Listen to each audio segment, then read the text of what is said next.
welcome to episode 42 of the Barndoor restoration. Last episode, I was working on this bulkhead panel. We're mostly complaining about how terrible it was. This episode, well, it's kind of finished and installed. Still have a bit more work to do on it, but it's not bad. I can move on to other things now and kind of avoid it for a while. So I've had a few episodes on this panel, so I'm not going to talk much about it, other than how it's welded in. So it welds to the top hat, and there's basically a zigzag pattern of spot welds. This is the original one, and there's spot welds zigzag down the panel in there, and then there's spot welds that go up the flange for the inner frame panel, the wheel well on each side, and then there's a strip of spot welds for the top of the underseat storage, and then a strip for the floor of the underseat storage.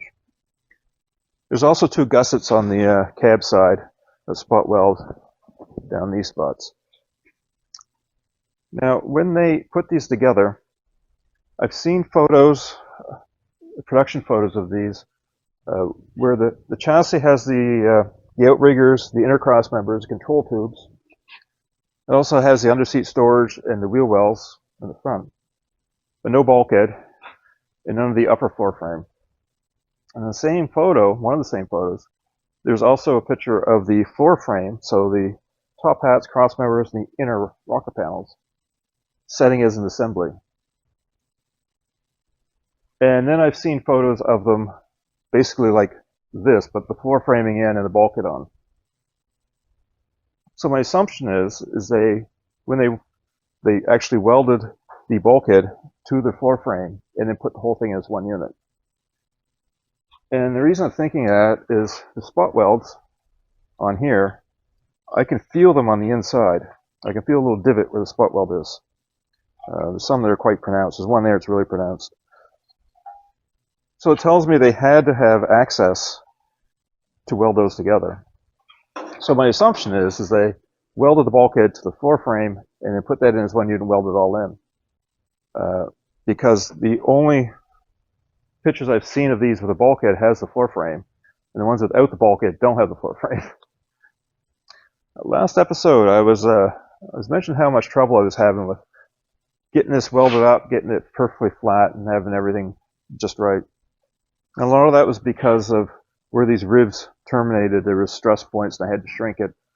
So when I went to weld it, it released that and tried to warp again.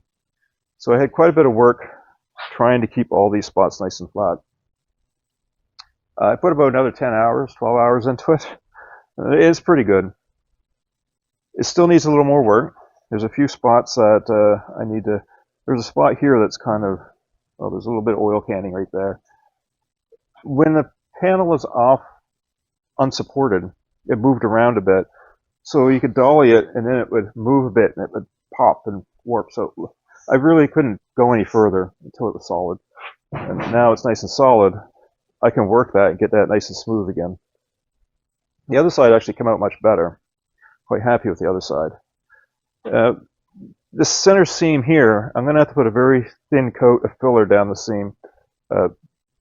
There is a ridge there, and this panel was much thinner in this section than the 20 gauge that I put in. So it left it uneven, and then you can see the edges of the weld a bit. So I'm just going to put a little skim coat of filler on that. So anyway, I got the panels good enough, and I decided there wasn't any point trying to go further until it was welded in. So I media blasted it, put some zinc on it, mainly because this new metal had a thin layer of rust on it, so I wanted to media blast to get that cleaned down good. The media blasting thin metal can be tricky, but my blaster is not very powerful. With this, I was only running 60 psi, and the media is crushed glass. It's been used a few times, so it's really fine. And used a lot of air, volume, and a little sand, so it cleans that metal off nicely without putting any heat or any causing any distortion. A large sandblaster, you have to be very careful. I wouldn't go near this with a big sandblaster, because that metal would you definitely get warps in it. So to install this, so first thing I did was clamp down the top hat, where it needed to be, and then set the bulkhead in. And I centered it, and it's really not much movement anyway, but I centered it up and then adjusted the height. So I knew how much from the frame rail to the top of this needed to be. Got it adjusted, made sure it was a level, they matched, and then clamped the bulkhead to the top hat. Then I removed the top hat and bulkhead together and spot welded them. So, and then they're, like I said before, their spot welds kind of zigzag down the panel. So I spot welded those in, wire brushed those, a good layer of zinc inside the top hat, because it won't have any access there later. So then put it back on, and clamped it down, clamped everything in place. In short, everything still had the right heights, everything was still centered and all good. And it started spot welding. So I spot welded up the inner frame panels and across the wheel wells. It's quite easy. And I put a few spot welds in the top hat. I'll get the rest of those later. I just didn't have time today. I ran out of time. I still have to put the spot welds across the floor of the underseat storage. It's going to be a bit awkward, but I can do it from underneath. Walk around and spot weld those. And in the top of the underseat storage, this row of spot welds here, I have to get those from the top. I think I might have to lengthen my spot welder, the end electrodes, to reach that. I don't think they'll quite reach. I'll get those sometime I have spare time.